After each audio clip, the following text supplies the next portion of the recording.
اعوذ باللہ من الشیطان الرجیم، بسم اللہ الرحمن الرحیم۔ السلام علیکم ورحمۃ اللہ وبرکاتہ۔ دوستو، آج کی ویڈیو کا عنوان ہے میرا البرہان راولپنڈی کے دورے کی رودات۔ اس ویڈیو میں میں اپنے ایک سفر کے بارے میں آپ سے بات کرنا چاہتا ہوں۔ یہ سفر مجھے آج سے تقریباً 10 دن پہلے 8، 9 اور 10 مارچ 2024 کو کرنے کا موقع ملا۔ تو سب سے پہلے میں آپ کے جو کچھ ممکنہ سوالات ہو سکتے ہیں ان کے بارے میں بات کر لیتا ہوں، پھر میں اپنی بات کو آگے بڑھاتا ہوں۔ ایک سوال جو ہو سکتا ہے وہ یہ ہے کہ سفر تو آپ نے کیا ہے، تو پھر یہ بات آپ کو بتانے کا کیا فائدہ، آپ کے لیے اس میں سیکھنے کو کیا ہو سکتا ہے۔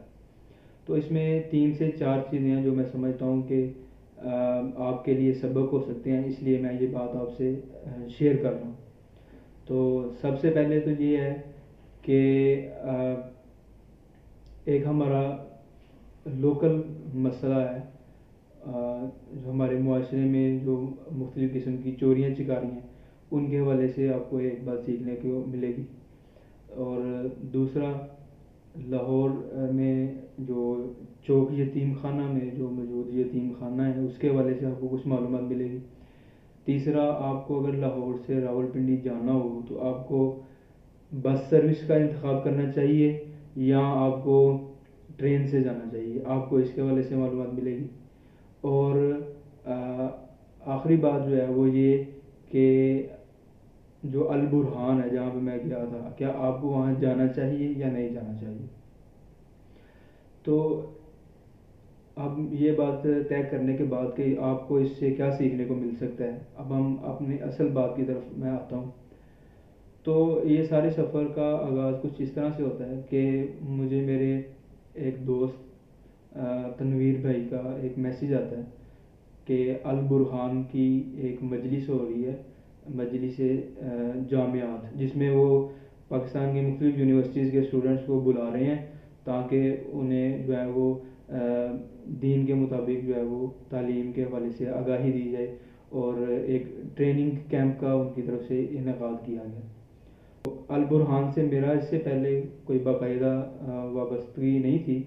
لیکن جو میرے دوست ہیں وہ 1 سال کا علم دین کا کورس البرہان سے کر رہے ہیں۔ تو ان سے جب مجھے یہ معلومات ملی تو چونکہ میں ان کے جو سربراہ ہیں مفتی عدنان کاکا کھیل صاحب، ان کو کافی عرصے سے سنتا تھا سوشل میڈیا پہ، تو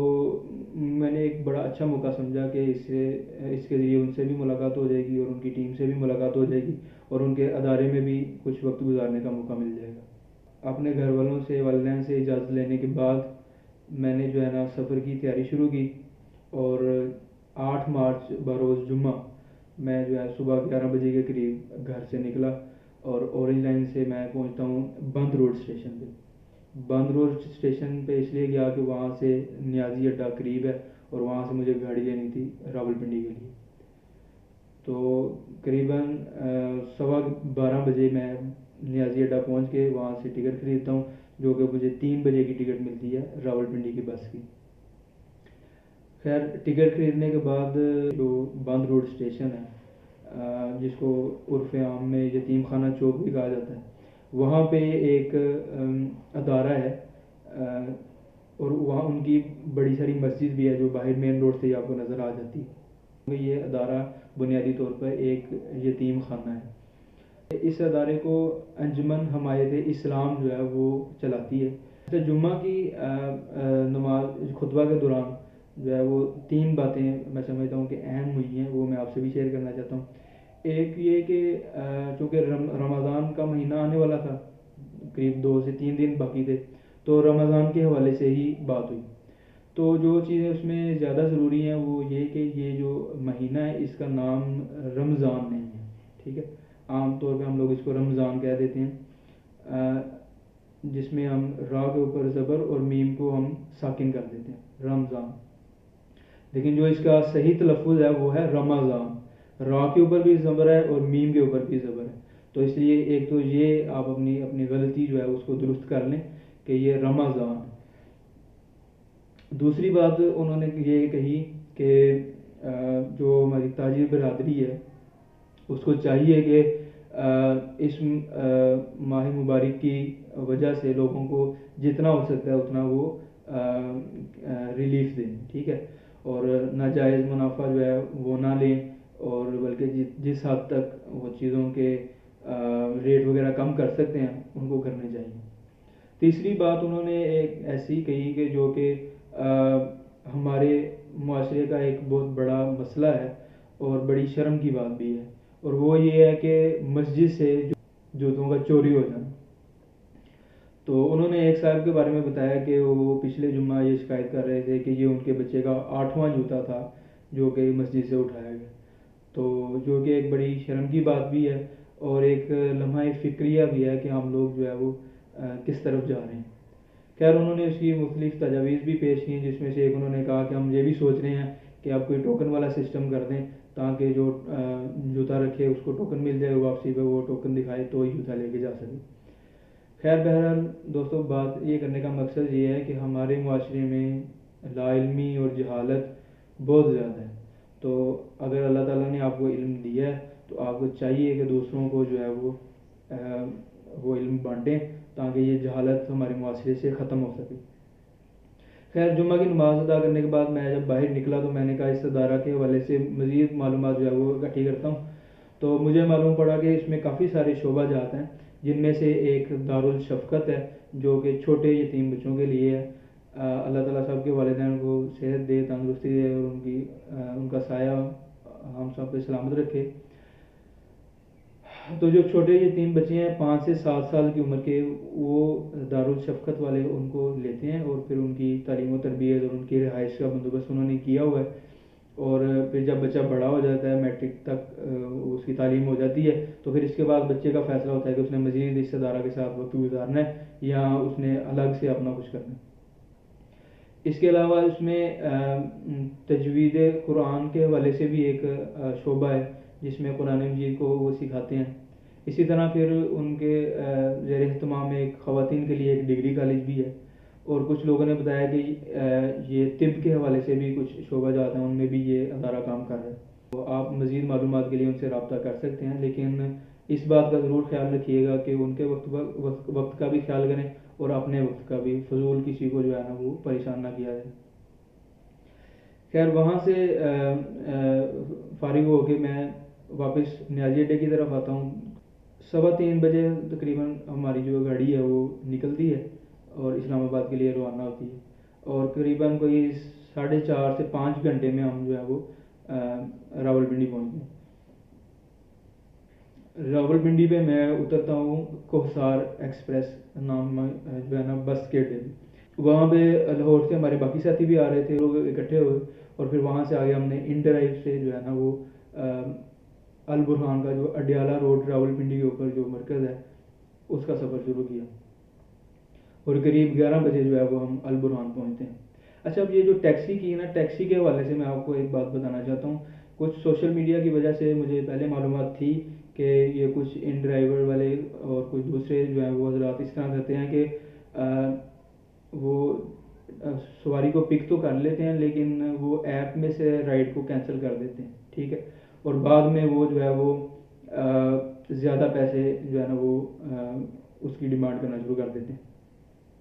تو اسی طرح کی کچھ صورتحال ہمارے ساتھ بھی پیش آتی ہے۔ پہلے وہ ان ڈرائیو کی ایپ سے وہ رائڈر جو ہے وہ آ جاتا ہے، وہ ہمیں پک بھی کر لیتا ہے،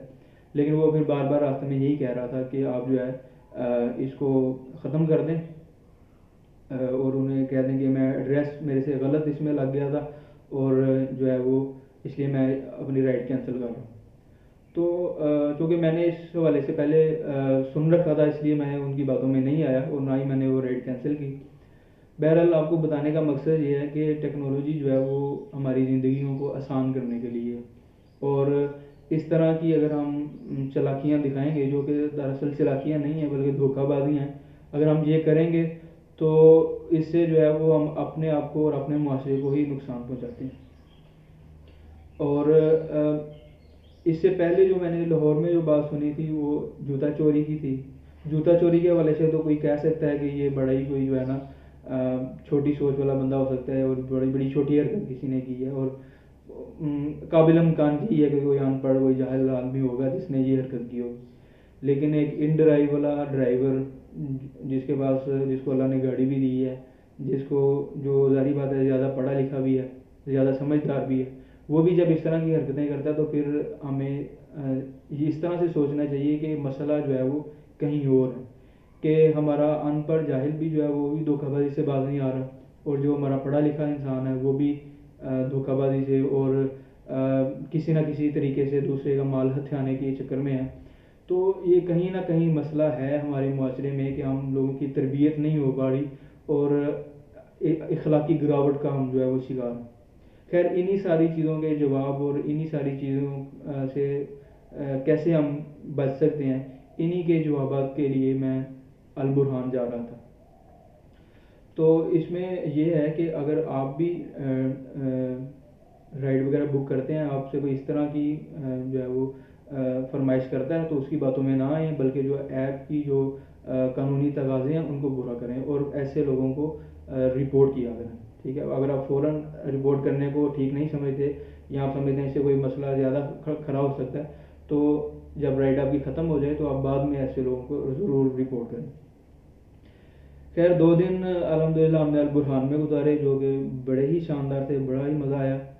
اور پھر اتوار کی شام کو جو ہے وہ ہم واپس نکلتے ہیں، اور دوبارہ سے ہم ان ڈرائیو سے ہی رائڈر بک کرتے ہیں، لیکن اس دفعہ والا جو بندہ تھا اس نے اس طرح کی کوئی حرکت نہیں کی، اور پھر ہم فیض آباد جو بس اڈا ہے وہاں سے سلک لائن کی بس کے تھرو جو ہے وہ لاہور واپس آتے ہیں۔ اچھا دوستو، یتیم خانہ کے حوالے سے کچھ معلومات میں آپ کو دے چکا ہوں۔ اب بس سروس کا میں نے آپ کو کہا تھا کہ میں آپ کو بتاؤں گا کہ آپ کو سفر میں بس سروس استعمال کرنی چاہیے یا ٹرین سے جانا چاہیے۔ تو یہاں میں ایک ہماری معاشرتی برائی کا ذکر کرنا چاہوں گا کہ ہمارے یہاں سرمایہ داری جو ہے وہ اس طرح سے بڑھی ہے کہ اس نے ہماری جو اسلامی معاشرتی اقدار تھیں انہیں اس طرح سے روندا ہے کہ جیسے ان کی کوئی حیثیت ہی نہیں تھی، اور جو ہماری جو یہ جو بڑی بس سروسز ہیں ان میں جو بس ہوسٹس جو کلچر ہے، یہ ایک بڑی ہی بری چیز ہے۔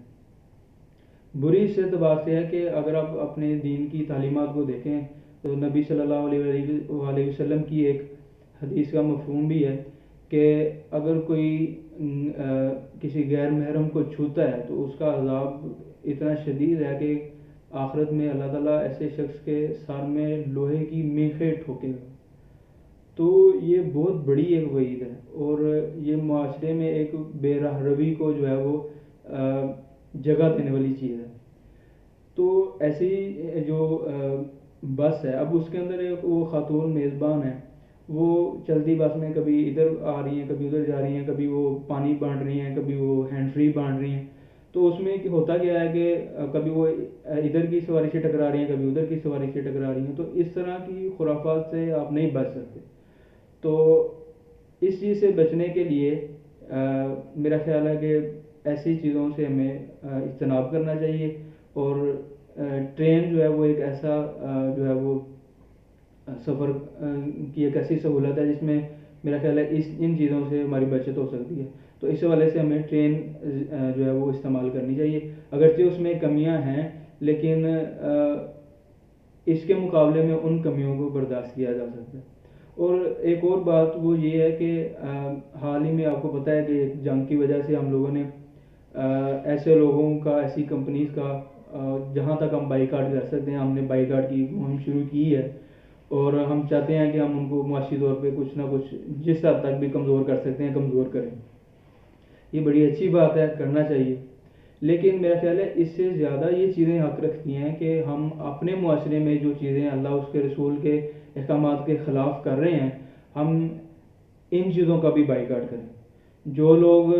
پیسے کے لالچ کے لیے ان کے پیچھے لگے ہوئے ہیں، ہم ان کا بھی بائی کاٹ کریں، تاکہ انہیں سمجھ آئے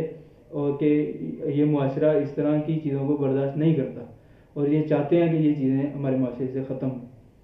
اور اس سے بڑھ کر پھر ہم لوگ اپنی زندگیوں کو دیکھیں کہ ہماری زندگیوں کے اندر کون کون سی چیز ہے جو کہ اللہ رسول کے احکامات کے خلاف ہے، اور ہم ان کا بھی ذاتی طور پہ بائی کاٹ کریں، ان چیزوں سے بھی بچیں۔ تو اللہ تعالیٰ سے دعا ہے کہ اللہ تعالیٰ ہمیں دین کی سمجھ عطا فرمائے، اللہ تعالیٰ ہمیں ہدایت عطا فرمائے، اللہ تعالیٰ صحیح اور غلط کی تمیز ہمیں کرنے کی توفیق عطا فرمائے، اور دین کے علم پہ ہمیں عمل عطا فرمائے. اور اسی طرح پھر جب ہم عمل کرنے شروع کریں گے تو جب انفرادی زندگیاں ٹھیک ہوں گی تو انشاءاللہ آہستہ آہستہ پھر اجتماعی زندگیاں بھی ٹھیک ہو جائیں گی. کیونکہ نبی صلی اللہ علیہ وآلہ وسلم کی زندگی اور ان کے اسوہ حسنہ کو جو اللہ تعالیٰ نے ہمارے لیے رول ماڈل کہا ہے، تو ان کی اگر ہم زندگی کو دیکھیں تو انہوں نے افراد پہ ہی محنت کی تھی، اور جب افراد بدلے تو پھر ان سے جو معاشرہ بنا وہ بھی ایک بڑا خوبصورت معاشرہ تھا، اور پھر اسی معاشرے کی بدولت آج ہم تک جو ہے یہ دین پہنچا ہے. تو اللہ تعالیٰ ہمیں ان چیزوں کی سمجھ عطا فرمائے اور ان پہ عمل عطا فرمائے. اور اچھا، سب سے ضروری بات البرہان میں میں نے کیا سیکھا، البرہان میں کس طرح وقت گزرا، اس پہ میں الگ سے ویڈیو بناؤں گا. یہ ویڈیو پہلے ہی کافی بڑا ہو چکا ہے. تو آپ سے یہی درخواست ہے کہ آپ جس بھی سوشل میڈیا پلیٹ فارم سے اس ویڈیو کو سن رہے ہیں آپ اس کو فالو کر لیں، اور اگر آپ کو اس کا میسیج اچھا لگا تو اس میسیج کو بھی آگے پہنچائیں. اور جو ہے اس میں جو باتیں کام کی ہیں جن پہ ہمیں عمل کرنا چاہیے ان کو اپنی زندگیوں میں لے کے آئیں اور ان پہ عمل پیرا ہوں، تاکہ ہم معاشرتی برائیوں سے جو ہے وہ بچ سکیں. اللہ تعالیٰ ہم سب کو عمل کی توفیق عطا فرمائے. السلام علیکم ورحمۃ اللہ وبرکاتہ.